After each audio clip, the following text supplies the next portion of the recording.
minutos en toda nuestra República Argentina. Muy buenos días y bienvenidos a este día miércoles 11 de mayo de 2022. Estamos aquí como todos los días a esta hora, comenzando Longobardi por CNN. Mi nombre es obviamente Marcelo Longobardi y esto es CNN Radio Argentina. Estaremos aquí hasta las 10 de la mañana, como todos los días, esperando a la señora María Laura Santillán. Y como siempre nos acompañan el señor Nicolás Singer, que en su monopatín está viniendo para la radio en minutos, nuestro querido amigo Juan Dillon, el señor Guillermo Willy Cohen, Martín Melo y la señora Romina Aldana, nuestra cantante exclusiva. Buen día, Romina. Qué buen grande, día, bueno. Buen día, ¿cómo estás, Marcelo? Hoy va a ser el debut, seguramente, de Romina en el camino a Hollywood. Al estrellato, sí, a la alfombra roja. Bueno, a las 6:04, casi 5 minutos, estamos ya presentando, Romina, por favor, los datos del tiempo en nuestra ciudad de Buenos Aires. 12 grados 6 décimas la temperatura, humedad 86%, el cielo está ligeramente nublado, vamos a llegar a una máxima de 18 grados, un poquito más fresco el día de hoy y también, bueno, con poco sol, ¿no? Mayormente nublado y algunas neblinas durante estas horas, pues ya va a estar mejorando. Bueno, muy bien. ¿La actual entonces? 12 grados 6 décimas y la humedad del 86%. Bueno, un gran saludo para el señor Juan Dillon. Buen día, Juan. ¿Cómo estás? ¿Y cómo está Romina también? ¿Todo bien? Gracias. Te vemos, estás ahí un poco en penumbras. Sí, todavía tengo, esperando que los planetas cambien para mí, Marcelo, que los tengo encima. Ay. Sí, el agujero negro no sé, me está... Otro afectado por los No sé si es Argentina, bueno. su calendario, sus temas o el agujero negro. Bueno, les cuento a Romina, a Juan y a nuestros queridos oyentes que nos están escuchando. Bueno, que este día presenta varios temas, un día un poco más intenso que el de ayer. Por supuesto hay toda esta agenda argentina que sigue centrada alrededor de las disputas públicas entre la señora de Kirchner y ahora el presidente Fernández, que se ha sumado a esas disputas.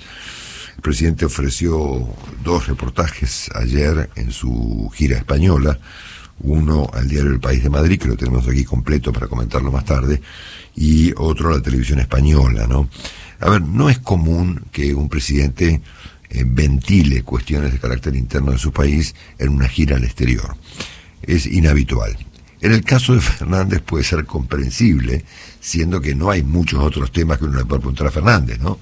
Es decir, finalmente el presidente terminó casi poco menos que postulando su proyecto de reelección en el exterior del país. Bueno, un año y medio antes de que el proceso electoral comience su ciclo. También habló ayer Martín Guzmán, lo hizo en una reunión de la Cámara de Comercio Argentino Americana, donde hablaron varios dirigentes políticos de la Argentina. Guzmán dijo algunas cosas que vamos a mirar enseguida, sobre todo como consecuencia de su inconsistencia. Obviamente hay otros temas relevantes, la tasa de inflación, por ejemplo, ya cerca de aparecer oficialmente.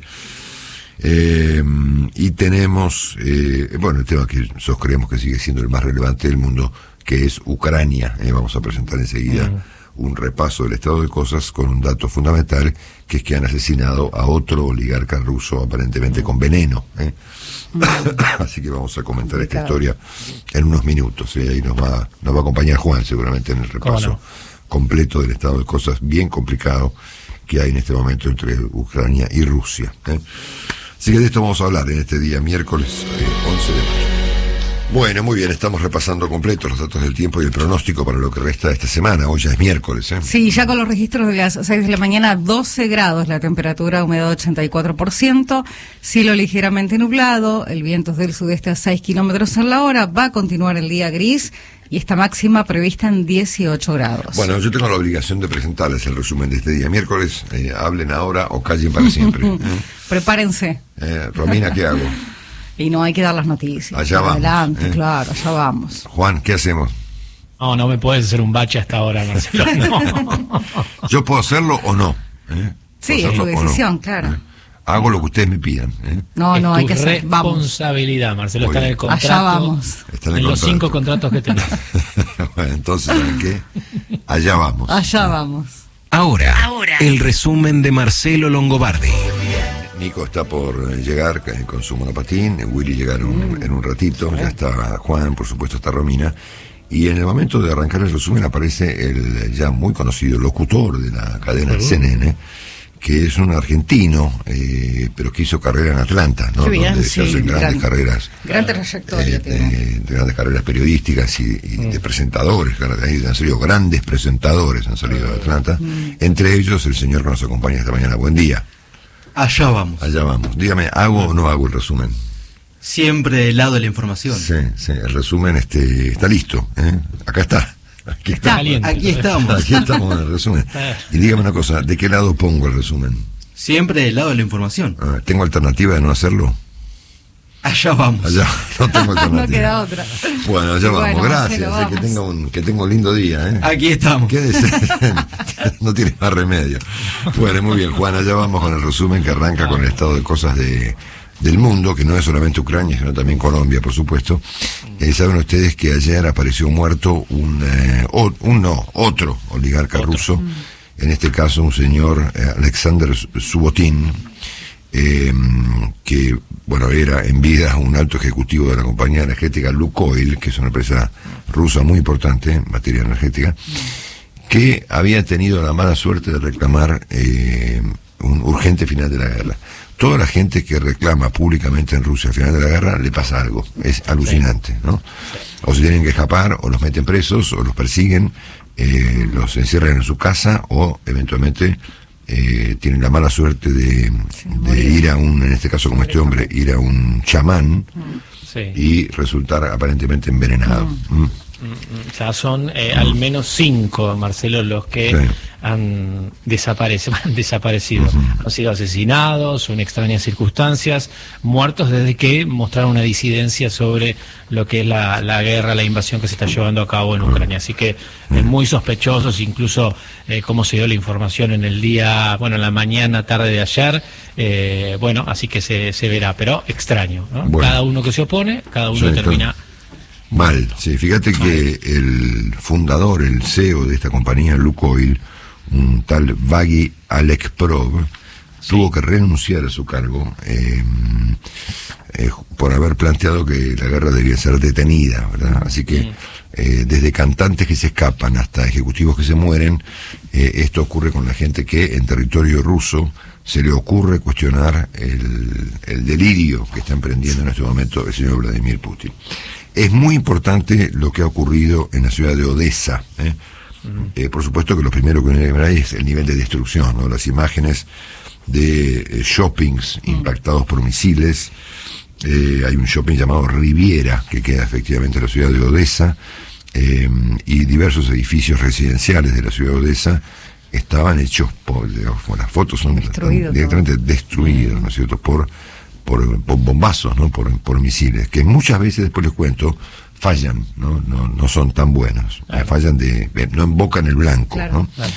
Bueno, ahora acá el asunto es muy importante porque la ciudad de Odessa, como decíamos ayer, lo comentábamos con Carlos Perellana, Juan, te recordarás, es una ciudad portuaria súper importante, por donde ucranianos... Cereales, básicamente. Salen cereales, básicamente, de ese puerto. Y es estratégico para el suministro, repito, de cereales, de alimentos al mundo. Claro, ahora, si uno mira el mapa, viste que mirar es un procedimiento muy interesante para entender un fenómeno, ¿no? Entonces, si ustedes se detienen a mirar el mapa, lo que van a encontrar es que hay una línea muy fácil de entender, que va desde el este de Ucrania, esto es el famoso Donbass, que es la zona donde ya prácticamente Putin destruyó todo, particularmente la ciudad de Mariupol. Yo subí ayer a mi Instagram unas imágenes de Mariupol que fueron publicadas por unos Instagramers ucranianos, yo las reproduje. Ustedes no pueden creer lo que es Mariupol. No, una cosa que no se puede creer.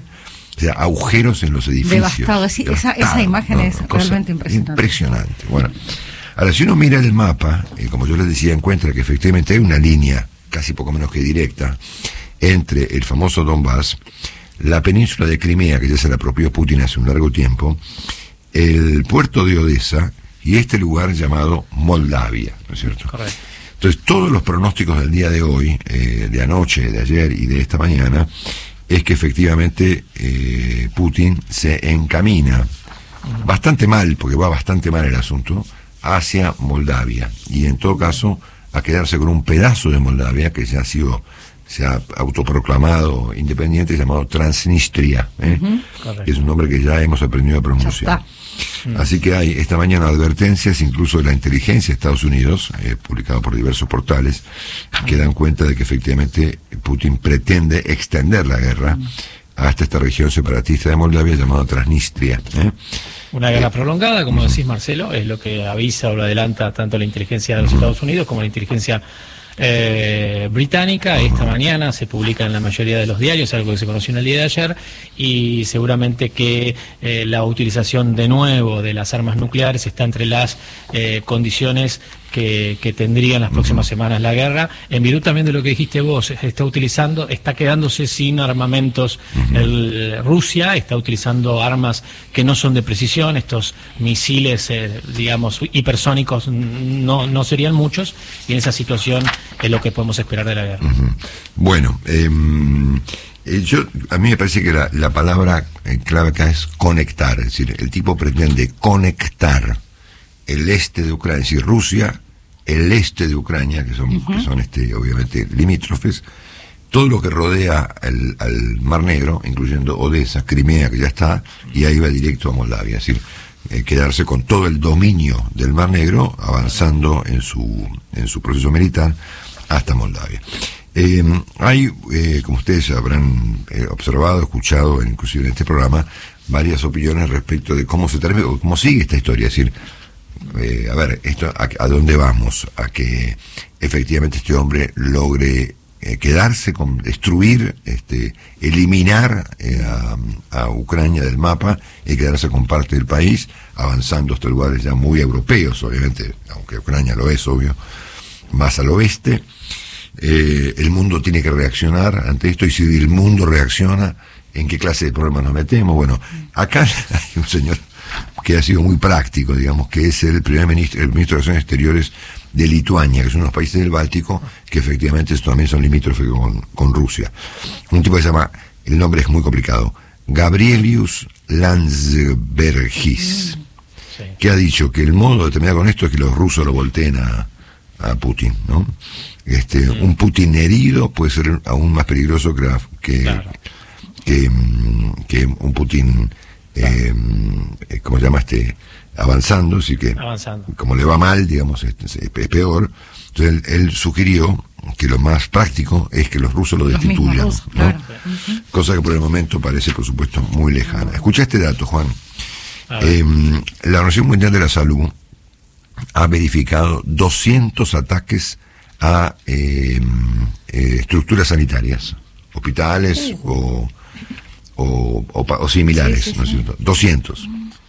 De todos los ataques que ha habido, 200 han sido efectivamente destinados a instalaciones de carácter sanitario. Dicen que ahí en la famosa acería de Azovstal, que aún resiste en Mariupol, hay todavía unos 1000 militares ucranianos, incluyendo civiles y heridos. Sí. Y te sumo un dato que hoy da casi en exclusiva el Corriere della Sera, el diario italiano, que está diciendo que las mujeres y las madres también de estos soldados están yendo a reclamarle al Papa Francisco que intervenga en una acción de paz para poder sacarlos, porque están rodeados y simplemente se espera que las fuerzas rusas aniquilen directamente a estas fuerzas que son las que se resisten. Así que es un pedido del Papa, al Papa. Claro. Bueno, el total de personas que han tenido que moverse dentro de Ucrania, a pesar de que muchos han vuelto a Kiev, por ejemplo, es unos 8 millones. Es decir, 8 millones de personas se han tenido que desplazar dentro de Ucrania para ir esquivando los ataques de Vladimir Putin, ¿no? El gobierno norteamericano ha dicho que pronto va a liberar unos $40.000 millones adicionales a los que ya puso para ayudar a Borodino y Zelensky en esta historia. Ya lo aprobó la Cámara de Diputados, el Congreso ya lo aprobó anoche. Sí. No sabía eso. Sí, tiene media aprobación y se espera que esta semana lo haga el Senado. Sí, exactamente. Bueno, hay hoy varios análisis respecto de los misiles rusos. Anoche CNN publicaba una historia en su portal respecto de cómo son estos misiles hipersónicos disparados por los rusos, que van poco menos que a 5 veces la velocidad del sonido y que son prácticamente imposibles de parar. Pero andan mal. Claro. Pero andan mal. Claro, y de hecho hoy Clarín publica un artículo súper interesante respecto de que estos misiles rusos, precisos y rapidísimos, inagarrables, tienen fallas y muchas veces no embocan en el blanco que tienen previsto acertar. Y por último, a menos de mi parte, lo completamos con Juan, el Washington Post publicó un artículo sobre el estado mental de Vladimir Putin, que ha sido inclusive reproducido por diarios argentinos, ¿no? Entonces el título del trabajo es: ahora sabemos que Putin está aislado y comete errores, pero que no está demente, ¿no?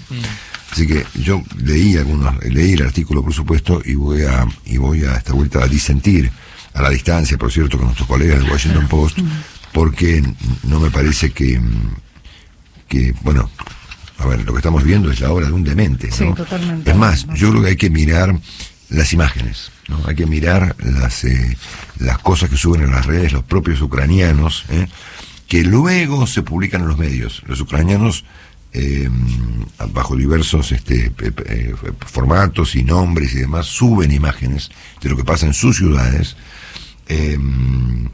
y bueno, eso es la obra de un demente, ¿no? Sí.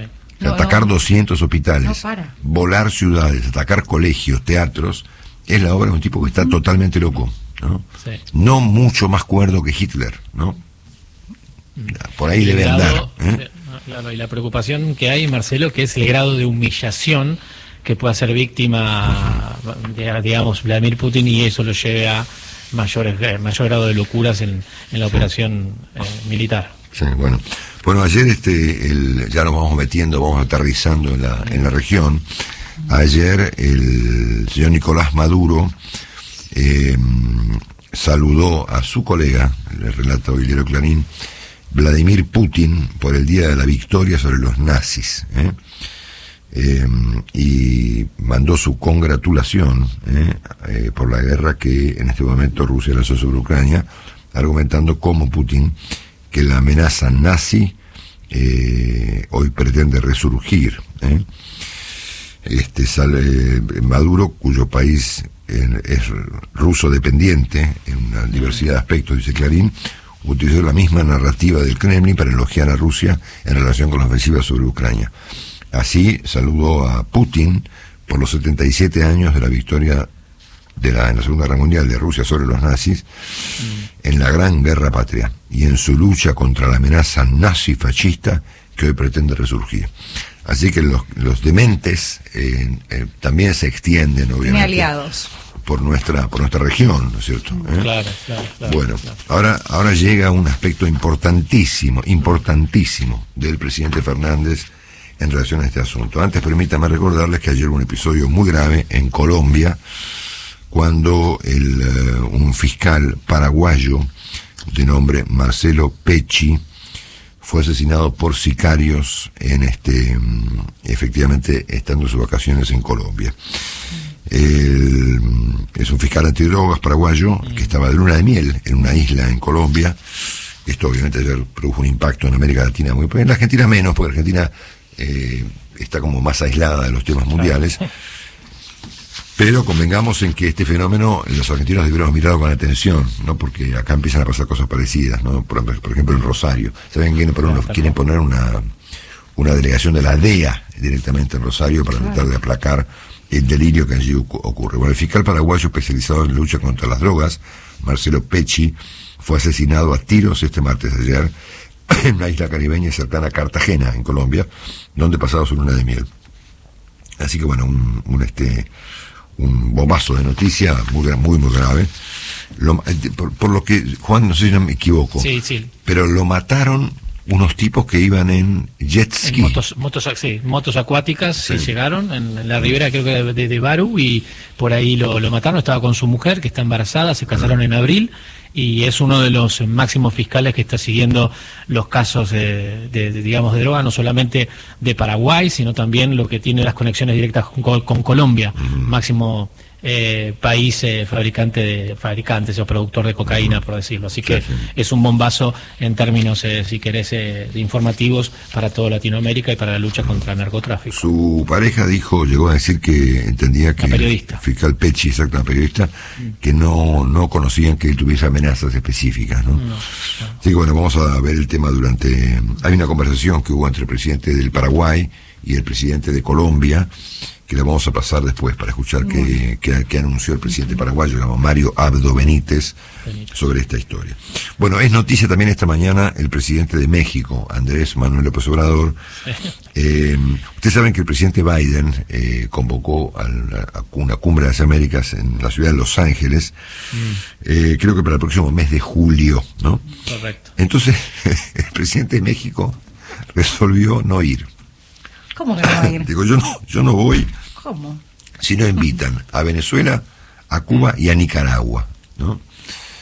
Bueno, el anfitrión, con bastante criterio, resolvió no invitar a una cumbre de países democráticos americanos a 3 países que son hoy claramente autocracias. Y de hecho, una de ellas, la más novedosa, digamos, no tan novedosa, pero bueno, la que ha generado últimas noticias muy delirantes, que es Nicaragua, que tiene un presidente que es presidente porque metió presa a toda su oposición entera, sino que uno. Bueno, el presidente López Obrador advirtió que no va a ir a la cumbre si Estados Unidos no invita efectivamente a Cuba, a Venezuela y a Nicaragua. Bueno. Que tienen lazos con Putin, obviamente, ahí hay que también decirlo, ¿no? Obviamente, claro. Y acá llegamos al primer aspecto que involucra con esta historia al presidente Fernández, y ya enseguida arrancamos con la historia del presidente Fernández ayer en España. Bueno, ayer hubo una declaración del presidente Pedro Sánchez en España respecto del encuentro que tuvo con Alberto Fernández, y puso textualmente, creo que a través de un Twitter, el presidente de España destacó el encuentro que mantuvo con el presidente Alberto Fernández en Madrid y aseguró que ambos países muestran un total respeto con la legalidad internacional y el orden multilateral. Encuentro con el presidente Alberto Fernández, dice textualmente lo que dijo el presidente de España, con quien he constatado su empatía ante la situación que vivimos en Europa. España y Argentina condenamos firmemente la invasión de Rusia a Ucrania y mostramos nuestro total respeto con la legalidad internacional y el orden multilateral, dijo a través justamente de Twitter el presidente Pedro Sánchez. Bueno, no me voy a enojar, obviamente, porque son las Marcelo, 6:28 minutos y no es hora para andar enojándose. Pero si hay una palabra para empezar a conversar que no aplica acá, es la palabra empatía. Esto no es un problema de empatía, es decir, me cae más o menos simpático el momento dramático que vive Europa, que puede terminar con una bomba atómica en el medio de París, ¿no es cierto? Sí. Hay una cuestión de valores, no de empatía. O sea, empatía es, bueno, me pongo en el lugar tuyo y más o menos te entiendo, bueno, lo lamentamos mucho. Segundo, el presidente Fernández no dijo una palabra, esto es una declaración del presidente Sánchez. Sí. Y si el presidente Fernández, como sugiere su canciller Cafiero, que está con él, y de hecho él mismo el propio presidente lo ha dicho ayer en España, que pretende convertirse en un proveedor confiable de gas para Europa en el contexto de esta tragedia que vive el continente, y empezamos con el problema de la empatía, me parece que empezamos mal, ¿no? Claro. O sea, obviamente hay una enorme cantidad de obstáculos para que Argentina se convierta finalmente en un proveedor confiable de algo, ¿no? De algo. Para empezar, claro, pues no somos ni siquiera proveedor confiable de carne, ¿no? Le pregunten a Chile, ¿no? Cuando claro, exactamente. Importábamos gas. Entonces, esos obstáculos son muy complejos, porque por supuesto hace falta un proceso muy largo de inversión, y eso requiere de un contexto político apropiado, para que alguien mire Vaca Muerta y diga, vamos a sacar el gas de Vaca Muerta y se lo vamos a vender a los alemanes, ¿no? Hoy, de hecho, el presidente Fernández viaja a Berlín, para su primera reunión con el señor Olaf Scholz, que es el sucesor de la señora Angela Merkel.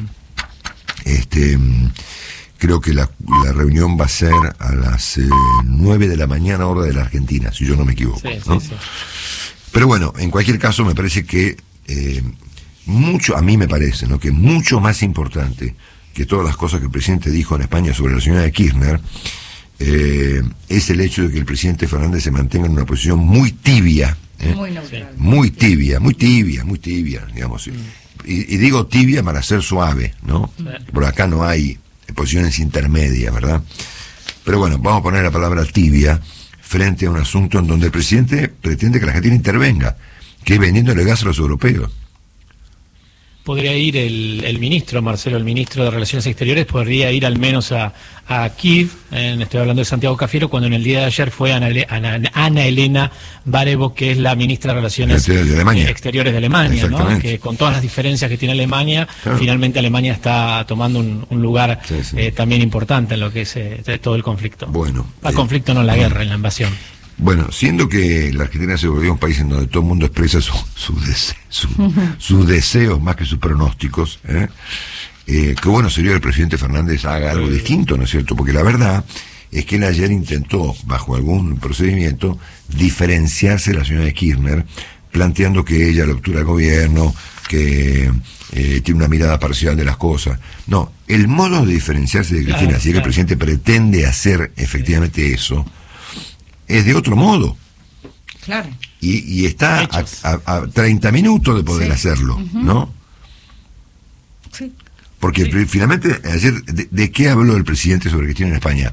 De tonterías menores. Internas. Que por lo general los presidentes no ventilan en los viajes del exterior, con excepción de Fernández, que no tiene más remedio, porque obviamente los tipos que le preguntaron cosas, le preguntaron sobre eso. ¿Qué le vas a preguntar a Fernández ahí? ¿Quién manda a la Argentina? Le preguntaba el tipo del país de Madrid. Y sí, ¿qué le vas a preguntar? ¿No es cierto? Claro. ¿Cómo van a vender gas cómo van a suministrar gas a Europa? Claro. Entonces a mí me parece que si el presidente Fernández, pretende marcar una distancia con lo que está ocurriendo dentro de su coalición oficialista, el modo de hacerlo es con acciones. Claro. Y de hecho está a un ratito de hacer una acción muy impactante, que sería, presentar una perspectiva contrapuesta al kirchnerismo en materia de política exterior, ¿verdad? Pero bueno, vamos a hablar de esto en el siguiente capítulo de este programa, porque tenemos solo un dato, después lo desarrollamos, Marcelo, porque es importante. Se ha cortado uno de los suministros, uno de los gasoductos más importantes que va hacia Europa, que lleva 1/3 del gas a Europa. Esta mañana cortó el grifo por decisión ucraniana, así que va a traer complicaciones en materia energética. Claro, porque hay un porcentaje de 20 y pico % del gas que va a Europa, que pasa por Ucrania. Correcto, un tercio del gas pasa por un gasoducto, por Ucrania, y como no pueden, controlar los ucranianos, porque está en manos del ejército ruso parte de lo que son las instalaciones, se ha cortado el suministro. Esto va a traer inconvenientes en todo el viejo continente. Muchísimas gracias, Juan. Repasamos los datos del tiempo a las 6:30 pasaditas aquí en la Ciudad de Buenos Aires. 12 grados, la temperatura, humedad 84%, el cielo está ligeramente nublado. Muy bien.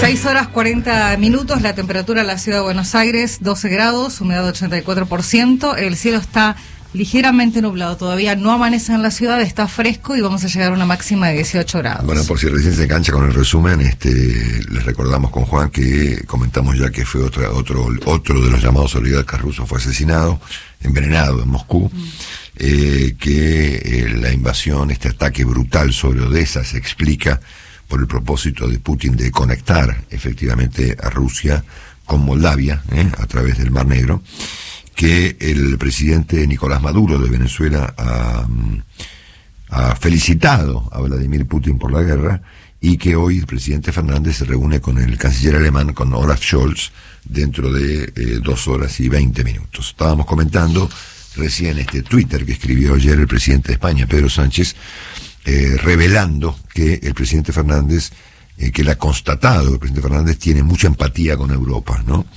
En una declaración que el presidente debiera ratificar en otros términos, me refiero al presidente argentino, no es momento para ser simpático, es momento para ser firme. Sí, claro.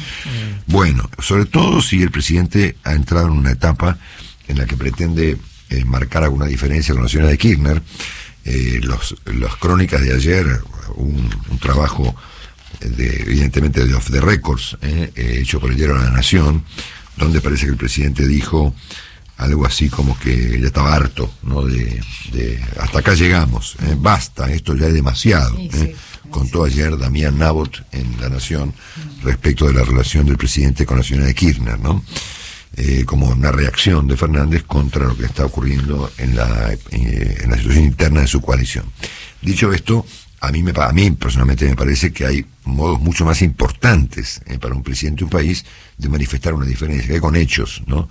Y uno de los hechos más importantes es justamente Rusia, ¿no? O sea, es como decir, mira, es una cosa donde se mezcla la oportunidad política con los principios, ¿no? Claro. Y no estamos claros si el presidente Fernández tiene alguna de estas dos condiciones, ¿verdad? Bueno, ayer el presidente le ofreció un reportaje muy interesante al diario El País de Madrid. El País lo publicó en su portal completo. Los medios argentinos han publicado fragmentos del reportaje. El título que le puso el periodista que entrevistó al presidente es: la de Cristina es una mirada parcial, que desatiende que vivimos una pandemia. Que tampoco es correcto, porque el problema es otro, todo el mundo sabe que es otro, ¿verdad? Los presidentes, yo decía temprano, no tratan la agenda política local y mucho menos los problemas políticos internos en un viaje al exterior. En el caso de Fernández es poco menos inevitable, porque no hay otro tema de interés, claro, que no sea quién manda. Claro. Después lo vamos a leer, ¿no? Como le preguntó justamente el periodista del diario El País, ¿no? Y me parece, repito, que para diferenciarse de Cristina, si es que ese es el propósito del presidente Fernández, hay temas que son mucho más importantes, ¿no es cierto?, que hablar de ella en España o manifestar su empatía con la situación europea, ¿no?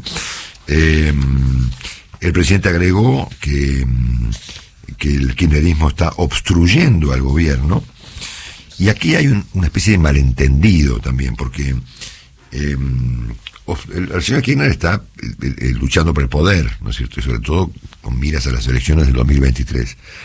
En el caso de que el señor Kirchner obstruya algo, ¿qué está obstruyendo?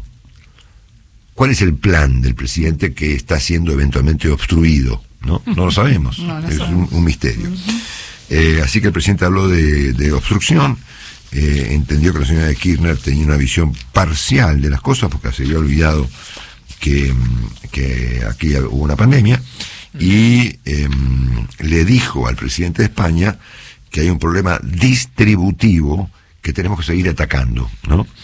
Bueno, que también es una visión, digamos, parcial de Fernández, porque el problema de la Argentina no es, en todo caso, solo distributivo, es un problema de estancamiento que lleva una década, ¿verdad? Bueno, escuchamos algunos de los fragmentos que el presidente expuso, en este caso, ante la televisión española. Yo tengo una relación de mucho respeto por Cristina. Cristina ha sido 2 veces presidenta en la Argentina y representa un espacio del electorado argentino. El futuro país que yo quiero, yo estoy seguro que finalmente es el mismo que quiere Cristina. A mí me preocupa tanto como a ella la distribución del ingreso, el proceso de inflación que estamos viviendo, que los poderosos no sigan adueñándose de la renta mientras millones de argentinos quedan sumidos en la pobreza. A veces no nos ponemos de acuerdo sobre cuál es el mejor camino, y a veces eso genera mucho ruido. A mí el ruido no me molesta, estoy seguro de lo que estoy haciendo. Acá me parece que el presidente no tiene mucha idea de qué está hablando, porque si él escuchó, como todos nosotros, el discurso del Chaco el otro día, Cristina Kirchner expuso claramente cuál país quiere, y dijo 2 cosas que son fundamentales. China es el modelo, claro, y la República es un formato anacrónico. ¿El presidente quiere eso? Porque Cristina ya insistió con esto 30 veces, ¿no? Que el formato republicano es anacrónico y que el modelo a seguir en materia de crecimiento económico es China. O sea, la señora Kirchner presentó un proyecto, un formato, una idea absolutamente autocrática. Cuando el presidente dice queremos queremos lo mismo, ¿a qué se refiere? Bueno, dicho esto, el presidente terminó en España lanzando su candidatura a la reelección, ¿no? Que por lo general los presidentes, en el caso de querer hacerlo, lo hacen en sus países. Claro. Por ejemplo, en un discurso, en una conferencia de prensa, con un periodista independiente que lo entreviste. Bueno, lo hizo a 13.000 kilómetros de distancia.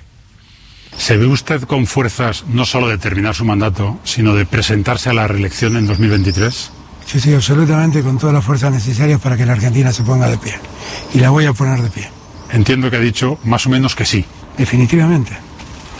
Definitivamente. Si hay algo que no nos pasa a los peronistas, es que nunca nos damos por vencidos. Nos mataron 1000 veces, nos persiguieron, nos desaparecieron, nos derrocaron una y otra vez. Nosotros no sabemos de qué se trata eso de bajar los brazos. Bueno, una frase anacrónica, ¿no? Anacrónica. Sí. Bueno. La agenda pobre, ¿no? Sí, una cosa muy anacrónica, ¿no? Es decir, es como si el presidente tenía que recorrer una idea de hace 40 años, es porque no tiene ninguna idea nueva, ¿verdad? Sí. En este contexto, obviamente, el kirchnerismo sigue su embate contra el presidente Fernández. Ayer le tocó el turno a la señora Juliana Di Tulio, que es una senadora integrante de la bancada de Cristina Kirchner, que se preguntó públicamente por qué no le dan, dijo, pelota a Cristina. ¿Cómo no le dan pelota a Cristina? Sí, Claro. Bueno. Bueno, la verdad que habría que decirle a la señora Di Tulio que todo el mundo le da pelota a Cristina. Es decir, el país finalmente habla todo el tiempo de la señora Kirchner, ¿no?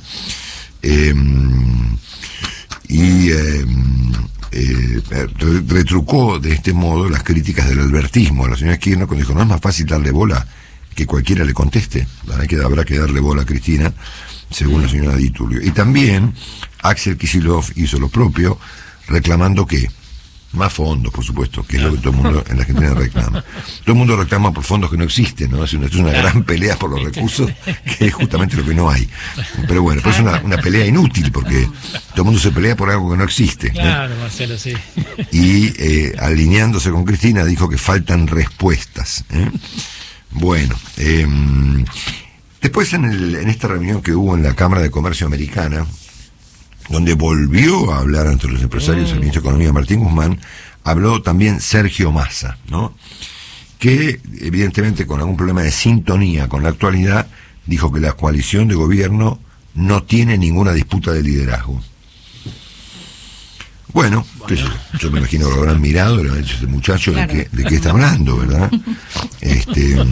Así que bueno, no hay debate, no hay disputa, dentro de la coalición oficialista. Y acá aparece el ministro Guzmán con lo que los diarios de esta mañana llaman contragolpe, ¿no?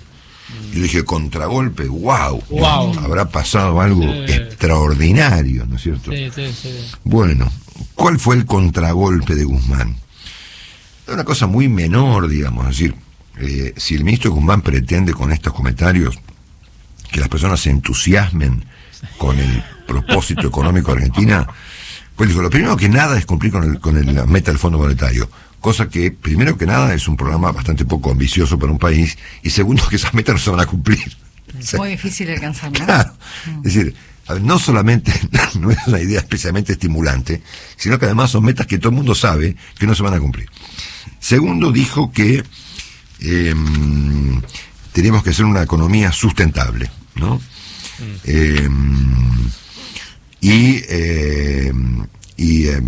Construir sentido común. No, a ver, no, señores, no. El ministro tiene que bajar la inflación, ¿no? Claro. Y tiene que tener un plan. Bueno, en un momento, aquí tenemos algún fragmento de su comentario, como si fuera, no sé, ponerle Melconiano, Enrique Sebas, o Daniel Artana, o el doctor Broda, cualquier economista que habla de la inflación. Bueno, lo hizo en su condición de profesor el ministro de Economía Martín Guzmán. Lo escuchamos. Para atacar el problema de la inflación hay que atacar las múltiples causas que la generan. Y esto se hace en primer lugar con un programa económico que sea consistente. De poco sirve hacer cosas que tienen un foco cortoplacista y que después nos encontramos nuevamente con restricciones que nos llevan a crisis económicas, crisis cambiarias. Bueno,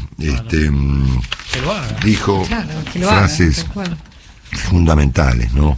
Aspiramos a un debate público constructivo.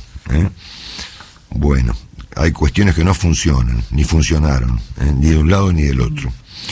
vamos a seguir avanzando en la línea que nos hemos planteado, que por supuesto es un secreto, es decir, él sabe la línea que nos hemos planteado.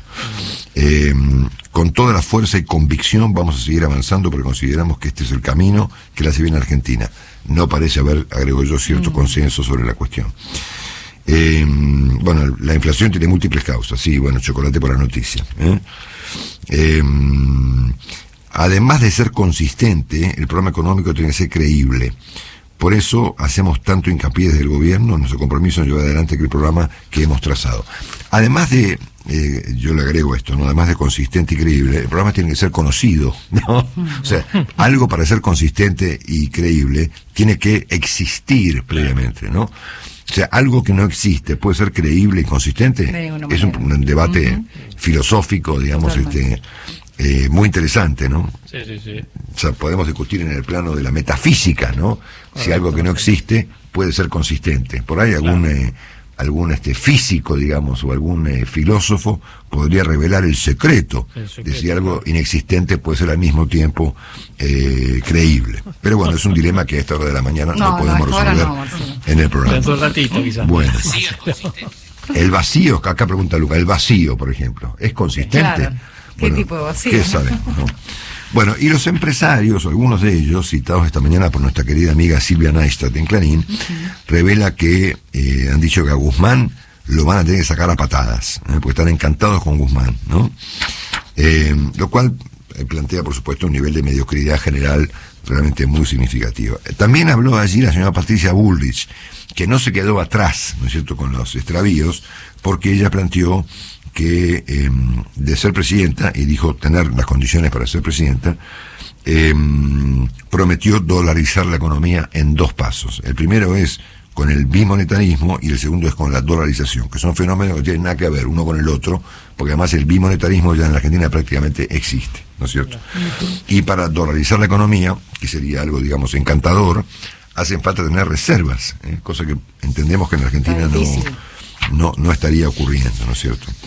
Bueno, habló también allí el embajador de los Estados Unidos en la Argentina, el embajador Mark Stanley, que dijo: con Argentina tenemos, no tenemos los mismos amigos, sí, claramente, pero disfrutamos mucho de estar juntos. Una frase también muy romántica, digamos. Muy feliz. Sí. Empática, vamos a ir por la empatía hoy. Bueno, es como Juan y yo, ponele, ¿no? Claro. Que tenemos amigos distintos, ¿no? Sí. Pero disfrutamos mucho de estar, juntos, ¿no? Y dijo que el trabajo que hizo Guzmán ante el fondo fue un trabajo, dijo, impresionante, ¿no?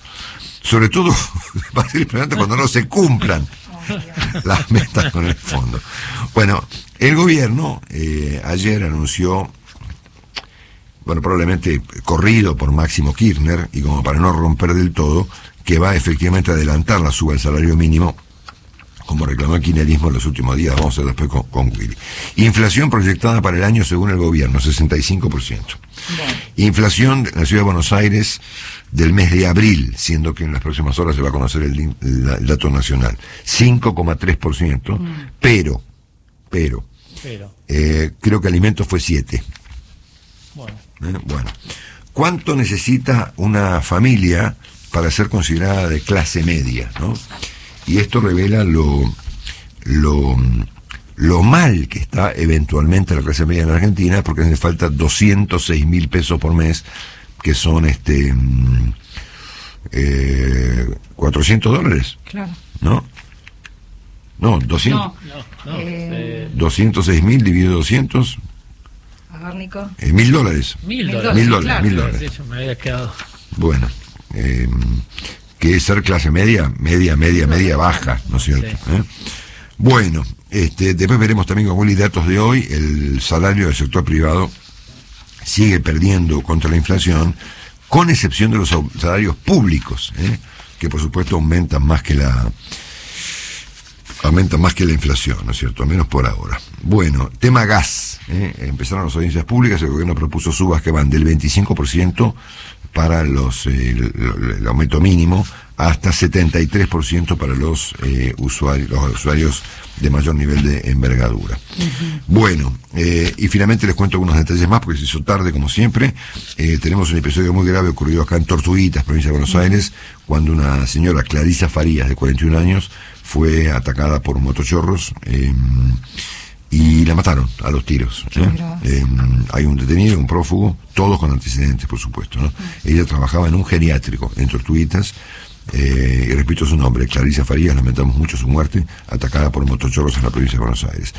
Hay unos niños detenidos acá en el barrio de Retiro, también por protagonizar robos, de 14, lo cuenta el Clarín, 14 y 15 años, pero con 16 arrestos anteriores durante un plazo de 9 meses. Bueno, sigue el debate por la boleta única, es un tema que veremos después. La señora Fabiola Yáñez, la primera dama, al igual que hizo el presidente, ya acordó pagar 1.400.000 pesos para cerrar el caso que la involucra en el tema de la foto, del Olivos ¿no? Gate. Bueno, hay mucha polémica alrededor de la millonaria indemnización que se acordó con el señor Orlando Barone, que fue periodista del programa 678, que se consideró despedido de la televisión pública y acordó una indemnización de 15 palos. Y hay obviamente un lío con eso importante. La doctora Carrió le comenzó un juicio político al doctor Lorenzetti. Después veremos los detalles del asunto. Bueno, por suerte la Corte frenó el juicio que se le estaba iniciando a la fiscal Cecilia Goyeneche en Entre Ríos, que fue la fiscal que llevó a juicio y a condena al gobernador Ulibarri, que sigue siendo embajador argentino en Israel. Otro muerto en Rosario, Iván, en 105 año 105 probablemente. En este caso, un joven ligado de 19 años, ligado a la banda de los monos, fue asesinado. Bueno, Ismael Barbosa, 19 años de edad.